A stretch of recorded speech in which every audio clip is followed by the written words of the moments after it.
Consello Xeral do Poder Xudicial advirte que avisou hai meses ao Goberno dos erros nas pulseiras telemáticas. O Executivo anuncia que vai licitar un novo contrato para evitar os erros nestes dispositivos. Erros que provocaron división no Goberno de coalición. Sumar exixe abrir unha investigación. 19.000 alumnos galegos de 3 a 11 anos poderán recibir a vacina intranasal contra a gripe nos seus propios colexios. A Xunta anuncia que vai participar neste proxecto piloto 55 centros das 4 provincias galegas. A campaña comeza o 13 de outubro. Co cambio de estación, toca cambio de armario. E se o facemos ben, a nosa calidade de vida vai mellorar cada mañá cando teñamos que elixir a roupa. Poñémonos nas mans dunha organizadora profesional de casas. Avisa, hai que estar preparado para tirar pezas. Boas noites. A Xunta reforzará a seguridade no centro que vai acoller menores inmigrantes en Monforte tras os ataques con cócteles incendiarios. O centro continúa cos seus plans de acollida e xa hai 15 menores inmigrantes en espera. A conselleira de Política Social, Fabiola García, pídelles implicación ao Concello e ao Goberno Central.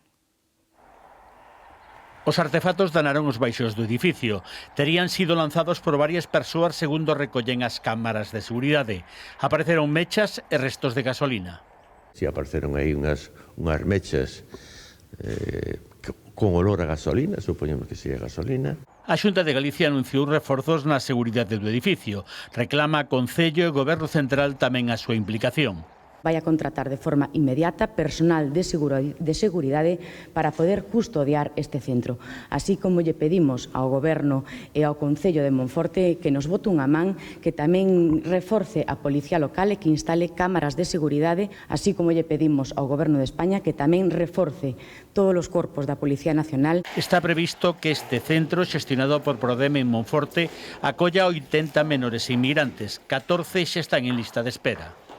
Que apoiar os colectivos vulnerables crean riqueza. Dende a Xunta piden non usar políticamente estes feitos violentos. Que non utilicen este centro como arma electoral, porque o único que fai é polarizar a toda a sociedade. Nunhas semanas estará habitable o edificio. Colle temperatura o debate político a conta dos erros das pulseiras antimaltrato. O Goberno insiste en que os fallos dos dispositivos non puxeron en risco as vítimas e agora anuncia que vai licitar un novo contrato para melloralos. O seu socio Sumar pide unha investigación. O PP entende que a gravidade do asunto merece a dimisión da ministra. Nuns meses o Goberno licitará un novo contrato para a xestión das pulseiras antimaltrato. Aínda así fai un chamamento á tranquilidade. Las pulseras funcionan. El dispositivo Cometa siempre ha funcionado y sigue funcionando correctamente. Salva vidas a diario. E minimiza os fallos rexistrados cando se cambiou de compañía a comezos de 2024. En esa migración de datos hubo algunos problemas técnicos porque la tecnología falla. Ata uns meses antes a ministra de Igualdade era Irene Montero, por iso o seu partido Podemos pecha filas co actual titular do departamento. Es un bulo decir que las pulseras no han funcionado y es un bulo decir que las mujeres han estado desprotegidas. Pola contra, a que era a súa compañeira de filas, Yolanda Díaz, pide agora unha investigación. Que se aclare, que se haga una pequeña investigación, sepamos qué es lo que ha pasado y, por supuesto, el derecho de reparación de las víctimas. O PP reclama unha auditoría independente e a reprobación no Congreso da ministra de Igualdade, a que acusa de negligencia. Lo peor es que cuando fueron advertidos y conocedores del problema, decidieron mirar para otro lado y anteponer su propia supervivencia a la seguridad y a la vida de cientos de mujeres. Tamén o Partido Popular de Galicia analizou este asunto na reunión que mantivo a súa Comisión de Igualdade este luns en Santiago. O Consello Xeral do Poder Xudicial alertou hai meses ao Goberno dos erros nas pulseiras. A última vez en marzo, cando recolleu nun informe que os dispositivos daban localizacións erróneas. Tamén denunciaron este tipo de fallos os traballadores do centro que xestiona as pulseiras, o que aseguran supuxo unha desconfianza das vítimas nos dispositivos. Sumouse a esta preocupación o Consello Xeral da Avogacía, que demanda unha solución urxente e lembra que neste asunto non cabe un mínimo fallo. Outra vez, xa van 3, o Goberno denega fondos europeos para o proxecto de fibras textiles de Altri en Palas de Rei. Desta volta son os cartos para crear unha subestación eléctrica e para a súa conexión ca rede. A noticia avanzou o líder dos socialistas galegos, José Ramón Gómez Besteiro, quen asegurou que o Ministerio de Industria lle vai comunicar a decisión á Xunta mañá martes. Altri non recibiu ningunha axuda europea das que xestiona o Goberno de España, pese a contar ca autorización ambiental dos técnicos. E volvemos a decir non a posibilidade de que Altri teña esa posibilidade de incorporarse á planificación enerxética para os vindeiros 5 anos, hasta o 2030. Nese sentido, non fago ningún tipo de anuncio gubernamental, que non é o meu papel, pero en todo caso, ao non cumprir con esos requisitos, eu creo que está fora dese mecanismo de ampliación da rede eléctrica para os vindeiros 5 anos. A empresa Altri referiuse ás declaracións do secretario xeral dos socialistas galegos. A compañía afirma que presentou a solicitude para a construción dunha subestación eléctrica en Palas de Rei co fin de poñer en marcha a fábrica de fibras téxtiles. A empresa non ten notificación ningunha do Ministerio sobre o estado desta solicitude, segundo confirmaron fontes da compañía. Tampouco lles consta que Rede Eléctrica fixera pública a estrategia na que se incluiría esta subestación. A multinacional confía en que as decisións das administracións estarán baseadas en criterios técnicos e non políticos. A conselleira de Economía e Industria, María Jesús Lorenzana, reunirase mañá co secretario de Estado de Industria para coñecer os detalles da concesión das subestacións eléctricas, entre elas esa que solicitou a empresa Altri. A Xunta considera estratéxico para Galicia o plan de subestacións para reforzar o tecido industrial na nosa comunidade. E a Altri tamén se referiu a Alfonso Rueda. O presidente da Xunta considera que o Goberno ignora os criterios técnicos para tomar decisións sobre axudas a proxectos empresariais en Galicia. E afelle ao Executivo que deixen mans de besteiro o anuncio. Todos aqueles que decían que se basarían en criterios técnicos e nada máis para tomar decisións, demostraron que todo aquilo era mentira. Eu volvo a decir o ditamen neste e noutros proxectos, porque pode pasar con calquera que algo que os técnicos avalan despois da información, pode chegar un diputado da oposición, falar en nome de todo un goberno, demostrando a falta de respeto institucional, e decir o que sí o que non. Eu volvo a decir que este tipo de actitudes a outras comunidades autónomas que lles manteñen no goberno non se atreven a facelo. Esquerra Republicana reclama todas as competencias para reducir a presenza do Estado en Cataluña. O vicesecretario dos republicanos, Isaac Albert, explicou que se trata de dotar a Generalitat con máis poder porque, segundo o líder independentista, Cataluña non é unha comunidade autónoma máis. Albert avanzou que o obxectivo é que o Estado teña unha presenza mínima. Na mesma comparecencia criticou a Podemos por opoñerse á transferencia das competencias en materia de inmigración. Alfonso Rueda asegura que o Goberno galego ten unha folla de ruta clara para facilitar o acceso dos galegos á vivenda. Na Xunta Directiva Provincial do Partido Popular da Coruña, Rueda recordou o seu compromiso de duplicar o parque público de vivenda para pasar de 4.000 a 8.000 inmobles protegidos e dixo que é importante actuar en áreas urbanas como a Coruña, onde a demanda de casas é máis alta. Na Xunta Directiva dos Populares participaron tamén o presidente do PP na Coruña, Diego Calvo, e a secretaria xeral do PPDG, Paula Prade. Galicia dá un novo paso para facilitar que os nenos se inmunicen contra a gripe. En menos dun mes, Sanidade comezará a poñer a vacina intranasal en 55 colexios. Gloria. Sí, o vindeiro 13 de outubro arranca este programa piloto de vacinación infantil intranasal fronte á gripe en medio cento de colexios galegos. En total van recibir a dose 19.000 nenos de entre 3 e 11 anos. A Xunta busca conseguir unha inmunización de en torno ao 70%. Galicia é agora mesmo a comunidade líder en España en vacinación infantil. Esta mesma semana as Consellerías de Sanidade e Educación comezarán a contactar cos centros seleccionados para darlles información sobre este programa piloto que realizarán en 55 colexios rurais e urbanos. Unha das novidades desta campaña contra a gripe é que se amplía ata os 11 anos e con dose intranasal para evitar as picadas. Así que o obxectivo desta iniciativa é inmunizar 19.000 alumnos de infantil e primaria dos colexios elixidos. Antes de arrancar a vacinación, o 13 de outubro, haberá reunións informativas coas familias que deberán entregar no centro o seu consentimento. Unha iniciativa voluntaria, por lo tanto, ten que ser autorizada polos pais e polas nais, polas familias. Equipos de enfermería das 7 áreas sanitarias vanse desplazar aos propios colexios para facer esta administración intranasal e o obxectivo, digo que un programa voluntario, é acadar unha cobertura nestes 55 colexios de en torno ao 70% dos alumnos que están nestes colexios. A que xa está en marcha a vacinación contra o virus que provoca a bronquiolite, a enfermidade respiratoria máis frecuente e perigosa en lactantes. Os que nazan a partir de hoxe ata finais de marzo vacinaránse directamente nos hospitais. Tamén citarán os prematuros de menos dun ano e os bebés con alto risco deste virus de ata 2 anos. Mañá martes entra en funcionamento o túnel de Ural, no Incio, que dá servizo á liña ferroviaria Ourense-Monforte-Lugo. A inauguración asistiu o delegado do Goberno en Galicia, Pedro Blanco. A infraestructura ten 1 km 900 metros de lonxitude e o Ministerio de Transportes empregou 4 anos e 50 millóns de euros na obra. En crónica xudicial, a xuíza ordena a apertura de xuízo oral contra a parella de Isabel Díaz Ayuso. Alberto González Amador está acusado dun presunto delito de fraude fiscal, falsificación en documento mercantil e pertenza á organización criminal. A Fiscalía e a Avogacía do Estado piden 3 anos e 9 meses de cadea para él. A xuíza rexeita aprazar a causa ata que se resolvan os recursos interpostos por González Amador.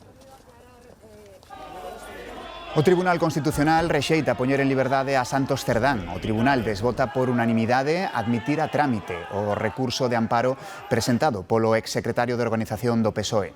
Esta era a última vía xudicial á que podía recorrer. Cerdán está acusado de integración en organización criminal, suborno e tráfico de influencias.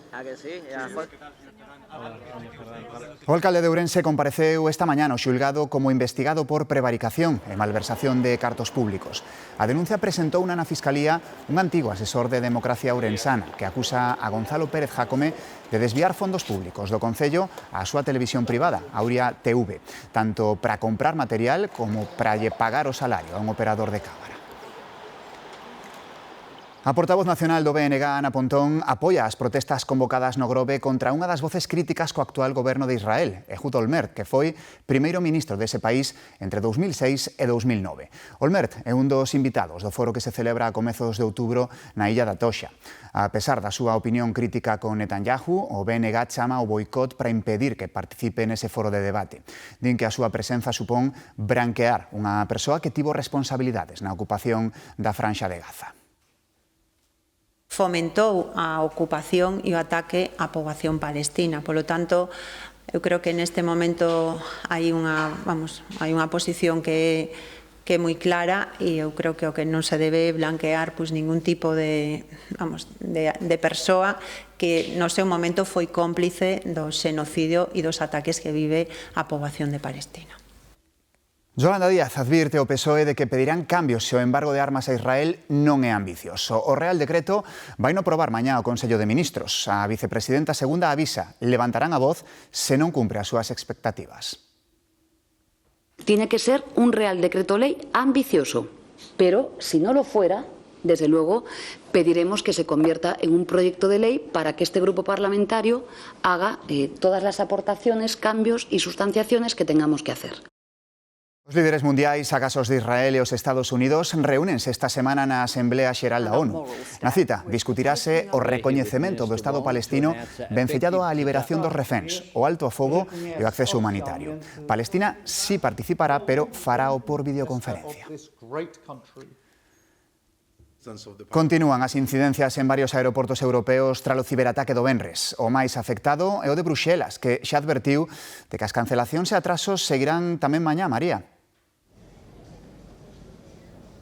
Sí, este aeroporto bruxelés segue lonxe da normalidade. Hoxe aquí canceláronse 63 voos, incluindo conexións con España, e boa parte das operacións acumularon atrasos. O sistema informático de facturación segue inutilizado. Desde a dirección deste aeroporto recoñecen que non saben cando resolverán por completo e, ademais, tamén adiantan, como dis, que para mañá a situación seguirá igual. Aquí continuarán as cancelacións e os atrasos. Pola contra, noutros aeroportos europeos que tamén sufriron este ciberataque, a situación vai máis encauzada. No de Berlín, en Alemanha, as operacións están máis estables, malia que hoxe os tempos de espera prolongáronse un chisco debido a que a terminal recibiu un maior número de pasaxeiros tras a celebración da maratón na cidade. En Heathrow, en Londres ou en Dublín hai algunha demora no día de hoxe, pero aseguran que a gran maioría dos seus voos continúan operando. Na mentres, a orixe exacta deste ciberataque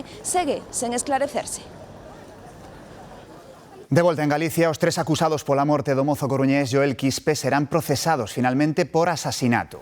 O xulgado de instrucción dalle así a razón á familia e discrepa da opinión da Fiscalía partidaria de xulgar só un dos implicados e por un delito de homicidio. No escrito de acusación, o xuíz reclama pro principal imputado 25 anos de cadea por asasinato ca agravante de alevosía.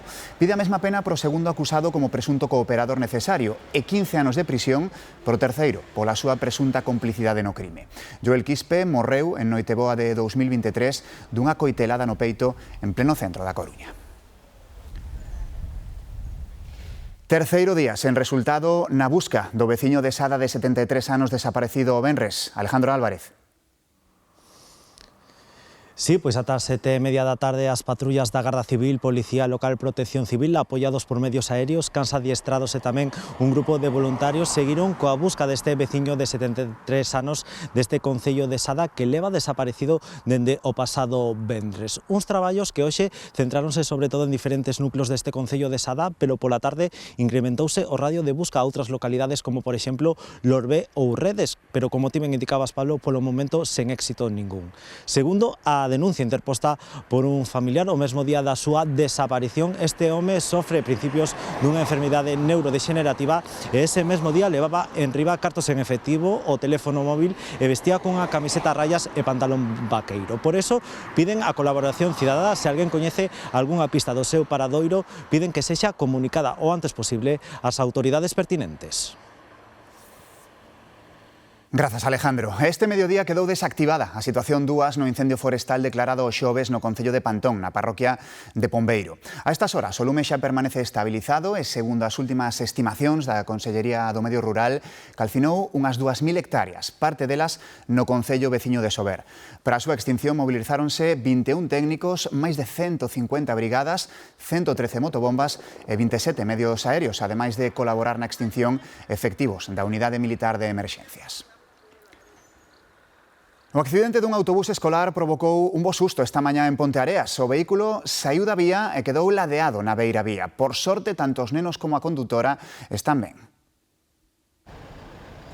O autobús acababa de comezar a ruta e a Carauíes Pedro da Auga e só levaba 6 rapaces de entre 12 e 16 anos e a condutora a bordo. Todos quedaron atrapados e tiveron que ser rescatados polos bombeiros. Dado que non se podía sair polas portas de saída normal, no teito, traen unha especie de tragaluz do autobús, metemos unha escalera dentro, pequena, e por aí sacamos os rapaces, e depois, como había un pequeno desnivel de 2 metros, 3, puxemos outra escalera para baixalos a ver a rúa, non? O accidente foi na EP 2703, á altura do quilómetro 5, na parroquia de Padróns. O autobús saiu da vía e quedou encaixado, ladeado na cuneta. Que se cruzou con un vehículo que iba un pouquiño aberto e ao saírse un pouquiño, pois nada, ali apenas saes e xa tocas na herba e despois é moi difícil volver a recuperar o vehículo. Por sorte, o accidente non foi no outro sentido, cara a Pazos de Borbén, onde caerían polo barranco. 2 ambulancias estiveron no lugar, pero os ocupantes non precisaron asistencia sanitaria, todos estaban ben. No, nos cando chegamos ali, xa lle preguntamos á condutora, que estaba sentada no seu posto de conducción, que os nenos que estaban tranquilos. O autobús estivo no lugar unhas 4 horas agardando o guindastre que tivo que retiralo. A Garda Civil de Tráfico regulou mentres a circulación e fixo as medicións e as comprobacións precisas para coñecer as causas deste sinistro. Cambio de estación, cambio de armarios. É básico e, segundo os profesionais, o que peor levamos desprendernos tanto de roupa como de obxetos cun claro componente emocional. Din que hai xente que mesmo enferma antes de facelo. Aí van os trucos dos expertos para ter un armario que nos facilite a vida. Empezar por depurar, sacar as coisas que não usamos ou que já não usamos há 2 temporadas, porque isso já não vamos volver a usar. É a parte mais difícil. Vai muito do emocional. Há gente que se queda enferma quando empieza uma organização e não se dá conta por que é. Mas depois isso dá uma leveza, começar com classificando coisas que não uso, coisas que já não me servem e coisas que vou donar, para ver a quantidade de coisas que nos quedaram. Aí sim vamos por comprar cajas ou perchas, não começar ao revés. A caja de donar, não deixá-la dentro de casa. Donar, já. No mesmo dia, o seguinte, como muito, 2 dias. Uma técnica muito usada pelos organizadores profissionais, unificar as perchas más delgaditas, que vai te caber mucho más cosas en tu armario. Por lo menos ser del mismo tamaño. Las de madera ocupan mucho espacio. Se usaría con las americanas, abrigos más pesados. Los zapatos, si ponemos uno al lado del otro, te caben 4. Si pones uno para adelante y uno para atrás, en vez de 4 te van a caber 5. Y no hacer solo una vez al año o cada cambio de temporada, por lo menos cada 2 meses. Marmelada de figo e pementa negra, a que soaben. As conservas son unha boa opción para sacarlle proveito á froita que nos sobra. Normalmente é para autoconsumo, pero non sempre. Atopamos un bo exemplo nun centro da comarca de Ferrolterra. Remedios é usuaria do centro Fusquenlla en Moeche. Aquí trae os excedentes da súa horta para sacarlles proveito. Para procesar produtos como a mazá. Dentro dun mes xa ten previsto xuntarse con máis usuarios para elaborar a súa sidra. Supoñemos que en torno a 1.200 kilos de mazás, e o que nos dá a experiencia tamén é que non solamente elaboramos zumo de mazá, aproveitamos o bagazo da mazá pois para facer mermelo, por exemplo. No caso de Remedios, o seu fin é o autoconsumo, mas tamén hai pequenos produtores como a Carmen que achan no centro todo o preciso. Reciben formación para elaborar os seus produtos de xeito seguro. Dende o principio deste ano temos unha máquina que se chama autoclave, e nela podemos tanto pasteurizar como esterilizar.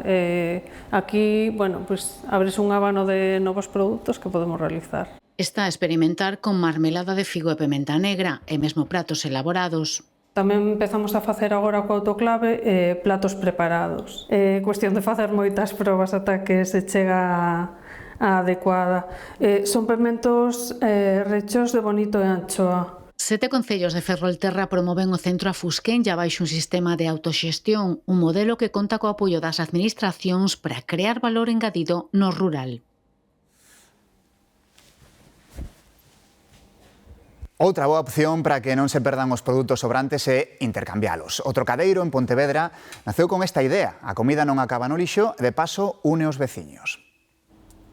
En Mourente non hai que ir á tenda para conseguir tomates. Natalia abriu un trocadeiro no xardín da súa casa. Vía que lle sobraban produtos e que tamén lle sobraban a outros.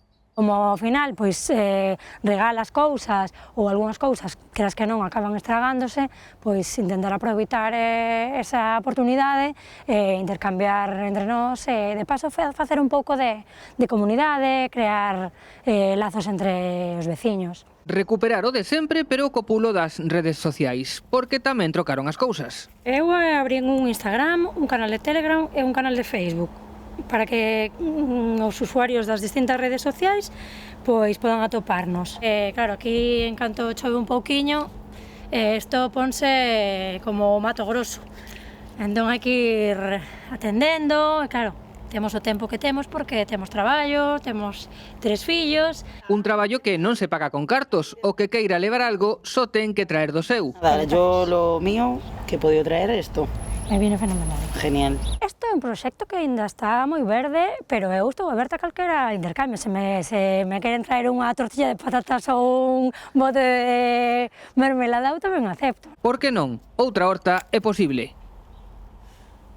A nosa seguinte protagonista coñeceu o seu oficio, o de libreira, case sen querelo, e leva 35 anos nel.